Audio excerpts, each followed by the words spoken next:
Hi guys, welcome to my channel. I am Dani, the co-founder and head baker of Vida Bakery.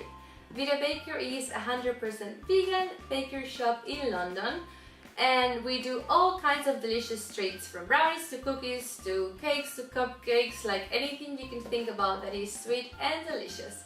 We do a lot of gluten-free baking just because I am celiac and I started the company with Vane, and I always use gluten-free flour. So we develop all the recipes using gluten-free flour, and we end up having like a pretty much gluten-free bakery.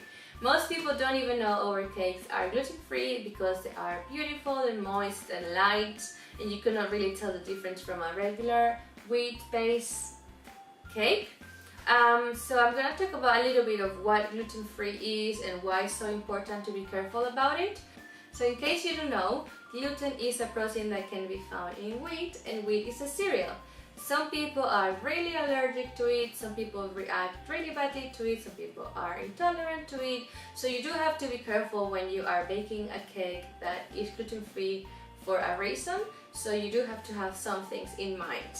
So the first thing to know is that when you are baking a cake or doing some pastries or doing something that you're used to do with wheat flour, is gonna be completely different when you do it with gluten-free flour. It's not gonna be as pretty, but you can make it work, and I'm gonna help you. But basically, gluten means glue. So that is the thing that helps everything to bind together. That's the glue that is gonna, for example, make your pizza dough nice and fluffy and beautiful, or your cinnamon bun, things like that. You can still do it gluten-free, don't panic, I'm gonna show you why, and this is the reason why we have the channel, but it's quite tricky. So the first thing you need is some xanthan gum. Xanthan gum is a replacement for gluten, if you want to see it that way. It's just a little binding agent that you should use when you are using gluten-free flours. You should use a 1/4 teaspoon of xanthan gum per cup of flour you use. So you don't need a lot of it, but it does help you a big deal.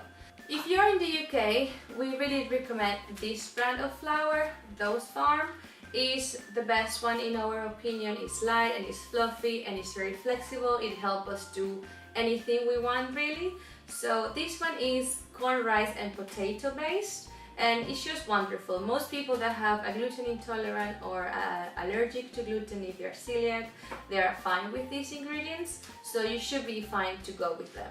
They do have two different ones, so I didn't have time to go and buy a brand new package, but they have this self-raising one, which already have some raising agents in it, and you have the plain one that doesn't have any raising agents in them.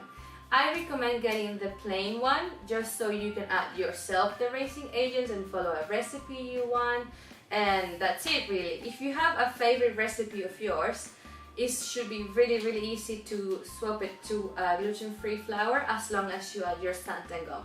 That's about it. Even if you are not baking vegan necessarily, it should just be really straightforward. Just change your flour. But you cannot change to any flour. So I find, for example, coconut flour is not really good for baking fluffy cakes because it's just too heavy and it's not gonna help your cakes to rise. So I will use coconut flour for cookies, or maybe a very thin pastry that you want to do, but not for cakes necessarily. The same happens with almonds and almond flour. They have a really high fat content, so your cake is not gonna be the texture you are after. So I will stick to like a company that does gluten-free flour for baking. In the UK, I recommend this one. I know, for example, in the US, Bob Red Mill is really big and they have a massive range of flours. So depending where you are, go and find the best one for you. I'm happy to guide you a little bit more if you want. Just leave me your questions in the comment section, and I will do my best to, help you find the resources you need. So that's pretty much it. If you have xanthan gum around, and if you have a flour that is for baking, you should be fine. You should be able to swap any recipe you want for a gluten-free one. So hopefully in this channel you're gonna learn everything you need to know about gluten-free baking and free from baking in general. So I hope you like this video. If you like it, please subscribe to our channel and remember to just be here next week for a new video. See you later, bye!